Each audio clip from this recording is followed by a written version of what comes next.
AI is only as powerful as the platform it's built into. That's why it's no surprise that more than 85% of the Fortune 500 use the ServiceNow AI platform. While other platforms duct tape tools together, ServiceNow seamlessly unifies people, data, workflows, and AI, connecting every corner of your business. And with AI agents working together autonomously, anyone in any department can focus on the work that matters most. Learn how ServiceNow puts AI to work for people at ServiceNow.com.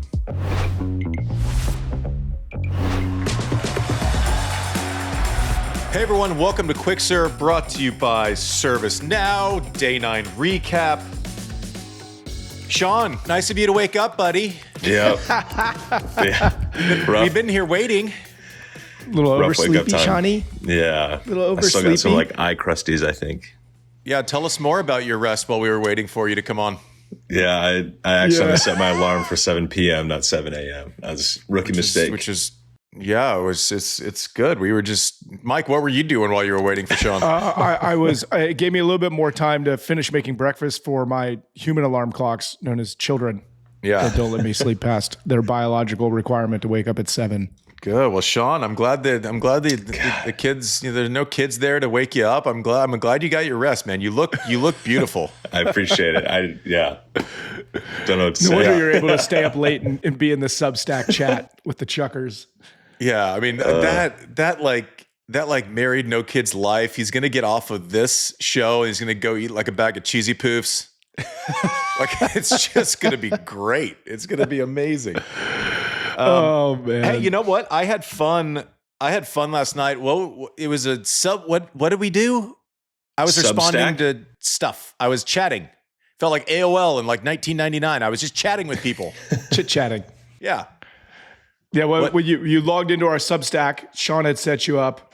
At first, Andy thought it was just like a sandwich place, but no, it's a chat place where our newsletter lives. It would be a great name for a sandwich place. Yeah, I feel like they might have already. I don't know that you'd be able to do that legally, but it is a great name for it. Do you know what I learned while doing you asked a great question of what people wanted or who you wanted us to interview next. And people had some great insights. Yeah. But also why the planes were flying overhead, Pegula and Matty Keys' match, we learned that it was a national holiday in Australia. It's like their Independence Day. They always have the fireworks during the matches, and they always say like they're going to interrupt during certain times. And every year. Well, they told me it was more akin to their Columbus Day /Invasion Day. I was like, what? I was like, wait, what? Did I get it wrong? It's something. No. Somebody said that, and then an Aussie was in the chat with us, corrected us. Good. Okay. So I was luckily no fireworks interrupted the later matches. It was I always remember specifically they would always have fireworks during the like the night session one night, and there was like an interruption to like play through. And it was like being at like a theme park. That's crazy. It was. It happened every year, but I'm glad I didn't get that wrong. That was 15 years of bad learning, if the case.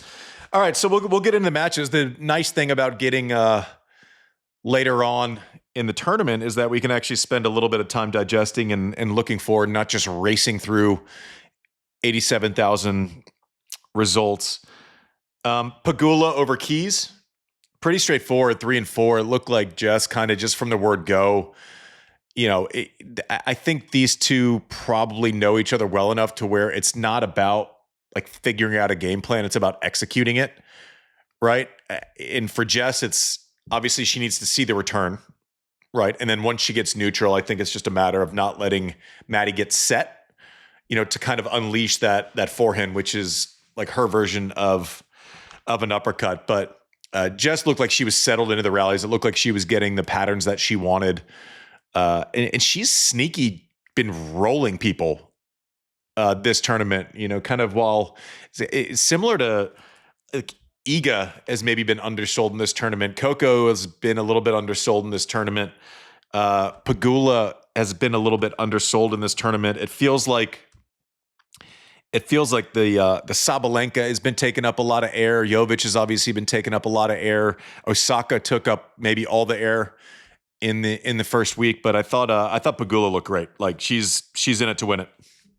Yeah, I think, she is 31 years and 328 days old. and she's become the oldest American in the Open era to defeat the reigning women's singles champion at a Grand Slam event, surpassing Serena Williams, who was 31 years, 243 days in Roland Garros 2013. And I think it's a testament to like just how prepared Jess always is, right?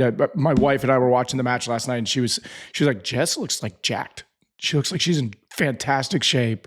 She just looks laser focused. I wouldn't. Anisimova has a tough match ahead of her, I think, with the way Jess has been playing. I would at the beginning of the tournament, I would have said Anisimova like favorite in that matchup. But listen, making latter round or second week predictions without having seen anyone and how they build is why you get the dumb calls like, Lerner going through Medi 4-0-3 is not something that you would choose 8 days ago, when Medi wins coming in and Lerner hadn't, lost a couple on the way in. Pegula has built throughout this tournament. Iga back to 0-3, obviously playing a qualifier. It's a good spot for her, but I think there were a lot of people had question marks around Iga. Iga seems to be one where like we all kind of panic. Like, not really me, but like if she's not playing perfectly, everyone kind of freaks out and kind of jumps off. And like if she's not just like completely shredding people, they're just like, well, but something's wrong. Yeah, I don't know. Some people, it's like they lose and you're like, oh, they'll be fine. And for Iga, for some reason, I don't know if it's just because she's a victim of her own shadow a little bit, right? Sabalenka has been the most consistent and dominant player over the last, but that doesn't mean Iga hasn't won in 6 majors, and she won Wimbledon last summer, won a Masters 1000. So she's kind of just sneaking along. I think there's a lot of hype, rightfully so, about Rybakina going in. So maybe that takes a little bit of oxygen. That's one I can't wait to see. I think Iga also is one of the few players that can take Rybakina out of, Rybakina hits it big. She moves well, but she doesn't like to be bullied when she's moving, right? She's a good like rhythm mover where if she can pace her steps into a shot, it's really good. And Iga can just kind of smother you, right? I think she can return pretty well. She can attack Rybakina's second serve, make her move on that first ball. But Iga maybe undersold in this tournament. Rybakina 1-3, like she's rolling too. Like I think we have 2 players that are getting to kind of peak form. It's weird because they're both so good.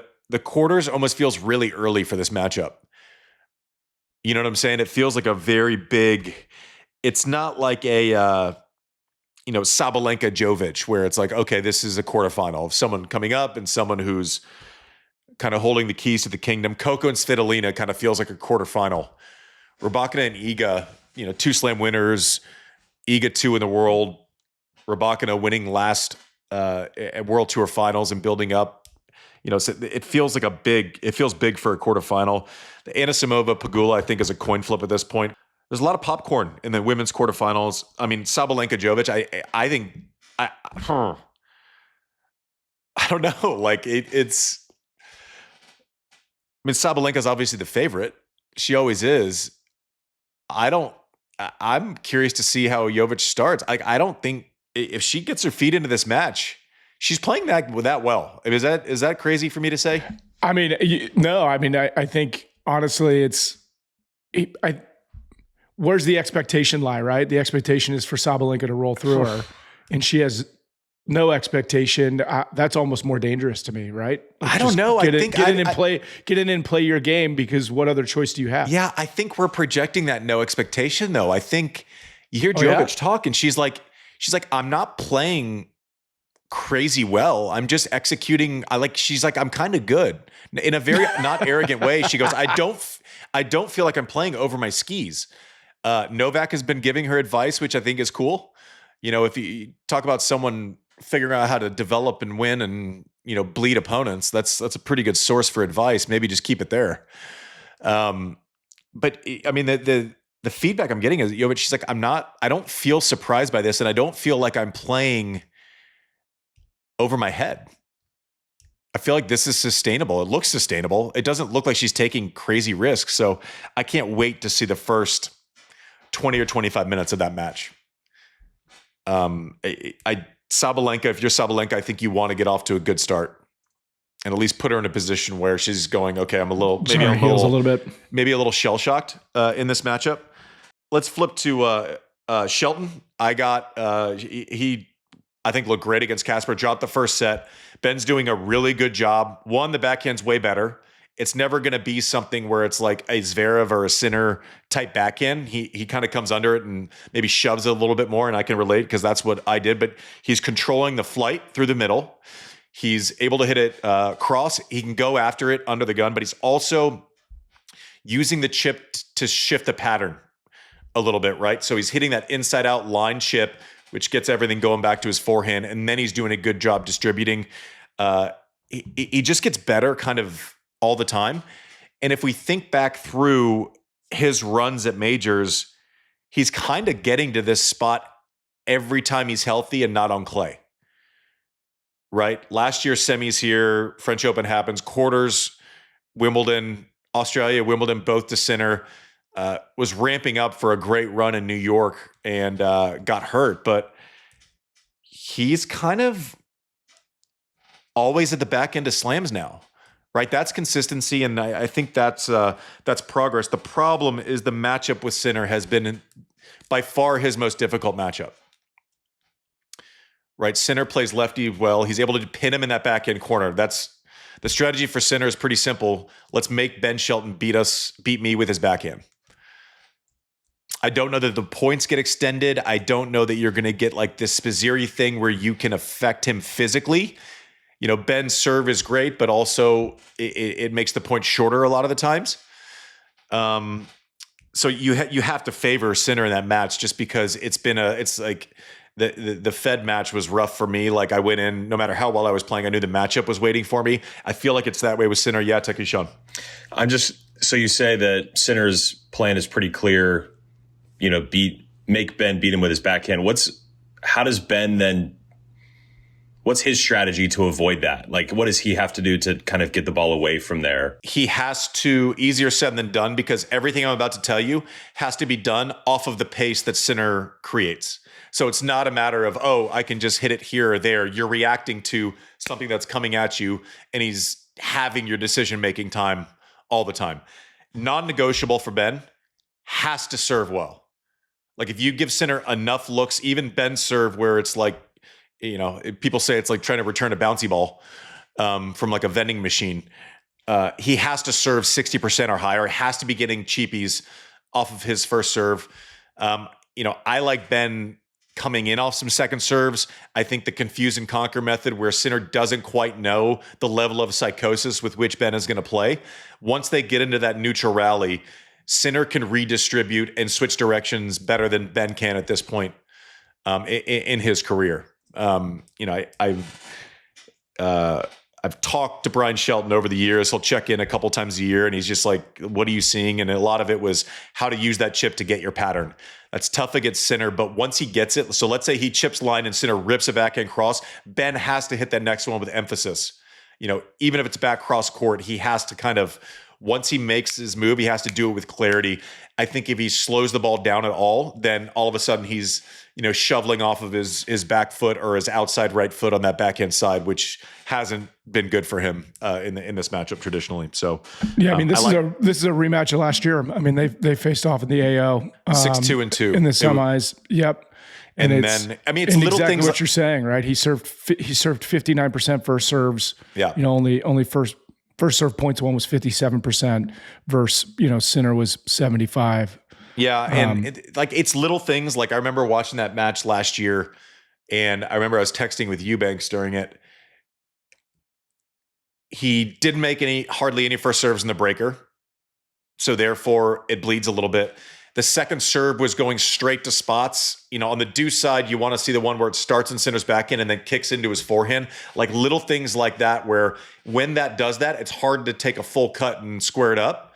You want someone to have to try to get neutral as opposed to injecting something into a second serve return. So I'm assuming that's what Brian and Ben will be talking about. Brian Shelton's a great coach. You know, 50, 60 in the world himself. So Ben's looked great, and he's just really good at navigating Grand Slam events. One that I got completely wrong, and I think Taylor shared a little bit more after his match. But the Musetti call, he rolled through Fritz. Musetti won. The best thing I could possibly do for him when he's playing Novak is say Novak's going to roll, because I've been wrong about him the entire tournament. The entire tournament. He's gone from someone who 2 years ago that if you played big, you could get into his backhand. He's so good at choosing when to chip, when to open up the shoulders. He's gotten so much better at defending big shots to the corners, right? When to rip yourself out of defense and when to kind of chip and kind of massage your way out of defensive positions. He's looked great. But Mike, you were saying Fritz was pretty honest about not really being full health. Yeah, he said, afterwards he talked about having, which everyone knew, his knee, and he had some abdominal issues, and that he honestly was even thinking about not playing and shutting down for a couple months prior to the event. Him and his physio had come up with a plan to try and attack it. And ultimately it just, it's a grind that wore him down. And he said the painkillers never really kicked in and he just couldn't fight through it. And so it's a shame, but I mean, props to Musetti, right? I mean, Musetti, who had his second son in the offseason in November, afterwards was talking about how he feels like he's playing more mature than he did in previous years. And I mean, he's still a young guy, but he feels like he's playing for them, and he misses them, but he sees like a mission in what he's doing. So I think there's something to that, right? He is fifth in the world, There's like a mathematical reality of Novak made semis, right? Musetti goes out and beats Novak, and if it doesn't go Zverev's way, even if Musetti is legit kind of close over the next little bit of like 3 in the world is within his sights, which is crazy. Like that, there's a non-zero chance that he could be 3 in the world, which is crazy. I don't know. Novak coming off of rest, being able to go into hurt you mode. And one more thing on Musetti in this Fritz matchup: when someone isn't perfect, game plan matters, and being able to commit to that mentally matters. Musetti was perfect. As soon as he had something where he could bleed Taylor to the corners, knowing that Taylor, wasn't fully comfortable on that knee, he did it clear as day, executed it. 3 straight sets, right? Gave himself time on the second serve because he knew that maybe he could. Listen, Musetti's. I think you said it, Mike. And as you were talking through his kind of maturity and the way he views himself, no, he's just an absolute grown up. Like that's it. And he can play on fast surfaces. He can play on slow surfaces. I think a couple of years we all thought maybe he was like a clay court guy. He's not, as evidenced by this. But it's fun to see his growth year over year. Listen, he probably doesn't give a shit what anyone says outside of his team. But, I guess the rest of us can continue to underestimate him at our own peril. Zverev and Tien. This one's interesting. Who do you guys like? I mean, I'm going to go Tien, obviously, just because I'm going to write the story I want to see. I'm channeling John Wertheim. What about you, Sean? Yeah, I think I'm going to go Tien. I just like that he can. From what I've seen so far, I feel like even if he loses sets, I don't see like this mental roller coaster. He seems so comfortable with losing his set, thinking in his brain, I think that he's like, I can still take this because he's been through so many 5-setters. Yeah, one thing I'm going to tell you guys real quick. One, it's a great position to be in, where all of a sudden you seem to be picking an upset inside of your own show with choosing Zverev. That's a nice position to be in. I got to be honest. I'm going to take that opportunity. Zverev plays well against lefties.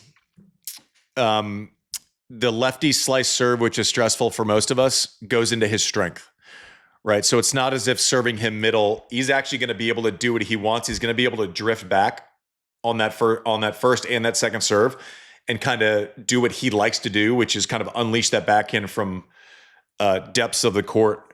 Zverev doing a really good job. I mean, he's just rolling. He's using the dropper a little bit more. If you're Tien, it's more of the same, not letting him get set. I think Tien needs to establish that drop shot, because what does that do? If he establishes drop shot early, all of a sudden Zverev has to at least account for that and adjust his court positioning forward a little bit. And then that opens up the corners to where Zverev can't just drift and do that kind of magic defense. You're not going through me, where that's his most comfortable base setting. Listen, he serves big. I don't know that I can choose against Zverev. That doesn't mean I don't, love everything about Laurent Tien. We put I don't know what we're calling it yet, but we put a past episode where we talked about him a couple months ago. Thanks for the correction on that one, Sean. Out. And so check that out if you want some more in-depth thoughts on Laurent Tien. But I'm going Zverev. Carlos Demon, kind of same situation for Demon. He knows how to get to these spots, and then it's just like everyone else. Can you knock one of these Avengers out in the latter stages of the tournament? But Demon's looked kind of perfect. I mean, beating Bublik 4-1-1, beating Francis early in the tournament. Like, he's looked great. And does that change this matchup? I don't know. Looking forward, what's the quarterfinal that you're most looking forward to on either side, both of you? We got Carlos Demon, Zverev Tien, Ben Sinner, Musetti Novak, Saba Jovic, Coco Svitolina, Pegula, Anisimova, and Swiatek Rybakina. One on each side. For me, it's Sabalenka Jovic. I'm really excited just to see how she treats it. I think Sabalenka's a lot of fun to watch no matter who she's playing. So I think the chess match is going to be either one of power or one we're going to talk about for a long, long time. And then, Novak and Musetti. I just want to see if Novak can make a fifth straight semi or whatever number it is. It's absurd. 80 million. Sean? It's a great question. It's hard. They're all so good. The Alcaraz Demon one I'm really interested in, mainly because I feel like I'm going to be really happy with whoever wins. I'm kind of rooting for them both. Like it's hard, stress-free. Yeah. I think it'll be fun. The Sabalenka Jovic match is hard to. That one, Marissa's been rooting for Jovic for so long that seeing her now here in the quarterfinals and get like the opportunity just feels like this, like, oh my gosh. But Sabalenka is so good. Yeah. I'm with you on Saba Jovic for many reasons. One, it's like, I kind of think she's good enough. If she gets past, let's just very simply, if Jovic gets past this match, she could win this tournament. Like she's been so good for the eye test so far this, and that would be like, it's one of those out of nowheres where someone's 18 and all of a sudden they shock to the system. I think she's that good. I think that's in there. That's how much I think of her game and the way that she's playing right now. And I don't want to watch Ben Sinner, right? Because if Ben is on that next thing of like guys that maybe can challenge these two, and this is the matchup that's caused him stress. So if all of a sudden he wins a first set, we're going, okay, are we seeing a shift, which would be significant, not even just for this tournament, but for like tennis at large. He's one of the guys that has enough weapons in athleticism and fitness to maybe do it. But this one's been rough for him. So I'm curious just to see how he navigates the strategy of a matchup that has been difficult for him. Mike, you got any deliveries?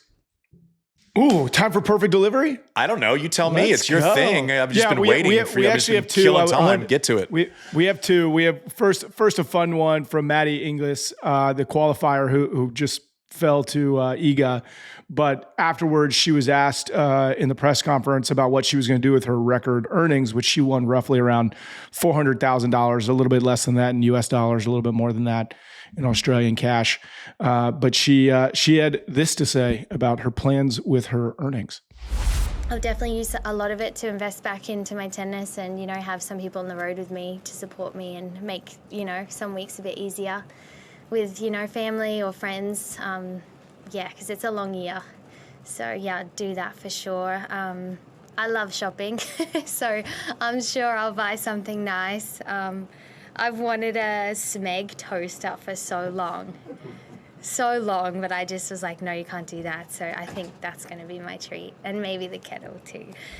I thought she was going to go like, a car. I thought she'd maybe, go hit up Gucci. No, a toaster, maybe the kettle. I mean, real talk. If you're a guy watching that in Australia, are you going, I need to meet this wonder of a woman who just got $500,000 and just wants a toaster? I mean, if I'm Smeg, I'm sending her a full line of equipment right now. Hopefully she understands. Save your cash. Hopefully she understands the game. I mean, that question of what are you going to do? She could have turned that into a wedding registry, by the way. I like the Smeg toaster. I like the Stanleys. Stanleys are nice. I'd like some of those. That's pretty funny. Props to her. To her. That was a fun story, especially in your home country. That was great. What else you got, Mike? And then the last one is from our friend, also one Maddie Keys, when talking about kind of expectation and kind of her feelings after the loss as defending champ. Honestly, I'd say it feels way better losing and still being a defending champion because it means you won. So I mean, again, it's not like the world is ending because I lost today. Like I said, I have 11 months of the year left. And there's still lots to be proud of, and I'm still going to go out and work on new things and try to implement them in the next tournament. So obviously disappointed, but I'm really trying to not live and die on every single win and loss at this point in my career. You don't ever want to lose. And obviously Maddie nailed that question because it's like, is it worse losing as a defending champion? No, it's not worse being a Grand Slam champion and then losing. It's worse not being a Grand Slam champion and losing. Like that's pretty straightforward. I do think there's like, and this is pure projection and it's not something that I haven't talked to, Bjorn or anyone else, but there is something of, I know when she won last year, it was like, okay, how do I now perform as a Grand Slam champion? What's next? Like there are some stress mechanisms that come with that. And in a weird way, maybe this is the end of last year, right? Like there's this level set, my ranking goes down, maybe I'm 15, but then when you're 15 or whatever it is, whatever she ends up, I haven't looked at the math yet, but whatever you end up, then all of a sudden you're attacking the field again, right? As opposed to being the one. So yeah, I mean, I kind of, it seemed like she had some levity about it, maybe more so than saw a lot of parts last year when after she had won. So best case scenario, this is a hard reset. How would we have done, Mike? Because obviously Jess and Maddie do a podcast of their own. The Players Box. Yeah. Yeah. How would we have done? And they did an episode like before they played. Yeah. Yeah. It was the first ever Podcaster Cup, I think, in tennis history. Okay. Let's just do this real quick. How are your acting skills, Mike? My acting skills? Yeah. How's your are we far good better at than my tennis skills. That's true. Okay. Let's just paint a crazy picture. You ready? Okay. All right. Okay. We're playing in the round of 16 of a Grand Slam event tomorrow. And by the way, they were great. They were jovial. They were mature. I don't think I would be in that scenario. I've had a hard time coming on and bullshit. Yeah. So, okay, Mike, we're playing tomorrow in the round of 16 of a Grand Slam. Welcome to Served. Hey, Mike. What's up, Andy? You ready for tomorrow? Yeah, I'm fucking ready. I'm ready for you. Did you get the memes I was sending you all last night? Lose my number. What'd you think about breakfast at the hotel? Yeah, I don't care. I'm not doing this podcast. Thanks for watching Quick Serve, brought to you by ServiceNow. We'll see you tomorrow. AI is only as powerful as the platform it's built on. With the ServiceNow AI platform, your AI, data, and workflows all work together, connecting every corner of your business. To see how you can put AI to work for people, visit servicenow.com/AI-agents.